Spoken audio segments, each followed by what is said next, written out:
So guys, the whole theme of your script should be about, and we talked about this in terms of the questions, we've alluded to this the whole way through the Sales 101 basics, is you're selling the island, not the plane. You really want to focus on where do they want to be? Who do they want to be? What do they want to look like? How do they want to feel? What do they want to have achieved? How will this person be different? And what do they need to do to be that person? Get them to visualize it. Visualizing is an incredibly powerful tool. Imagine the dress, imagine the swimsuit, imagine you're on the island, imagine you're drinking that cocktail. How do you feel? And I know sometimes these things seem silly when you're doing them, but the more you do them, the more you understand that it just becomes part of your routine. Visualizing puts someone in that person. They start to feel who that person is and they understand they don't want to come back to being the person that they are today. We did this a lot with the guys when we brought in high fives at RBT.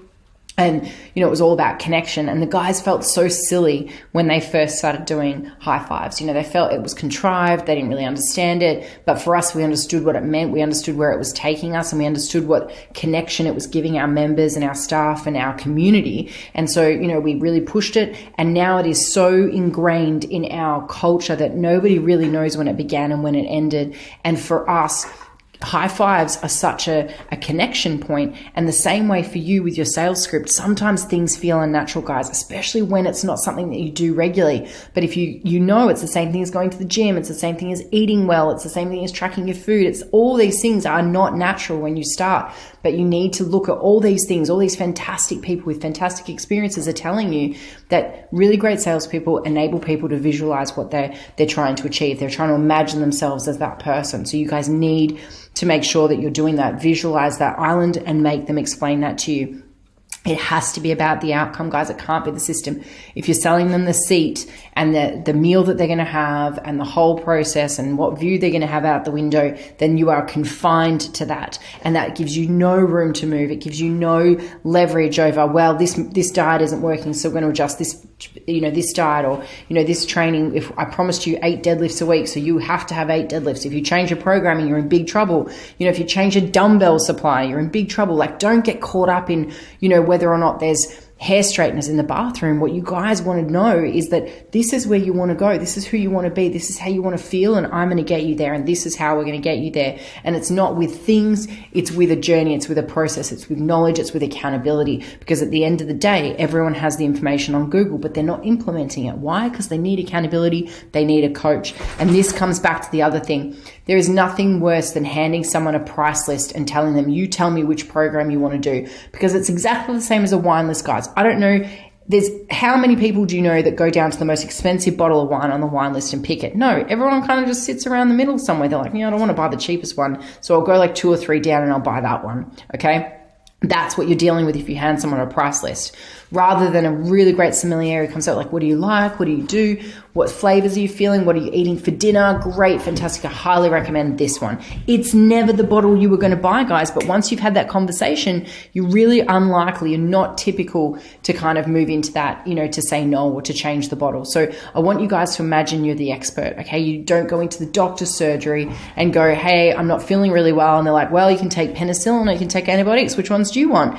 That would make you feel very uncomfortable if you didn't feel like the doctor knew what the hell they were talking about. So you, in the fat loss, fitness, strength, it can be anything, guys. It can be strongman, it can be CrossFit, it can be whatever you guys are passionate about. You are the expert in that. So you don't ask them what they want to do. You tell them what they need to achieve and what it's going to get you to that outcome. That's why you have to understand the goal. That's why the goal is one of the most important questions, because how can you reverse engineer something you don't understand? So what do they want to achieve? And that is the journey that we're going to bring them to. We're going to reverse engineer that. And then, of course, for you guys, you need to consider your business model, okay? Now, if you've spent the time, no one really pulls numbers out of the air. You, of course, look at your competitive analysis and you look around you, what are people charging and what can I charge? Now, you need to understand that because, you need to understand what is it costing you also to deliver that service, because also this will stop you from underselling your service. This will stop you from, selling the $9.95 general gym membership or the $12.95 self-programming. It will encourage you to push that price point that is the price point that it actually costs you to deliver this service. So you would rather have 200 members paying you 97 a week than 400 members paying you 50, because all the costs that come with the more members paying you less, right? That's a volume game. You've got to, that's where the 24/7s and the Fitness Firsts and the big box gyms oversell their memberships because they know 90% of their members aren't going to come, but they have to sell all those other memberships in order to cover the cost of just servicing the 10% they hope will come and train. And that's crazy. That's not what we're about, guys. We're about making sure that this service, what you guys do, is the best and achieves the result that the member wants.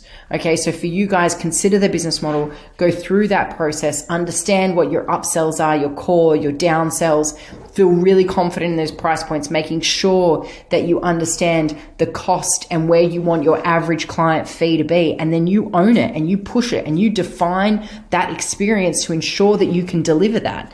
Okay, you don't want to just make the sale. Okay, yes, while you're learning, you can definitely come in at a lower price point for that irresistible offer, but you don't create packages for people. You don't meet someone's financial needs, because if it doesn't meet the financial needs of your business, they are not the person for you. So make sure that you feel really confident in the service that you're executing. Do what you say you were going to do. Get great referrals, get great results. And ultimately, when you sell, then you come from such a place of integrity that it doesn't even bother you to sell, because you know you're going to get a great result. You know that you will get this person their goals, because that's ultimately all that matters.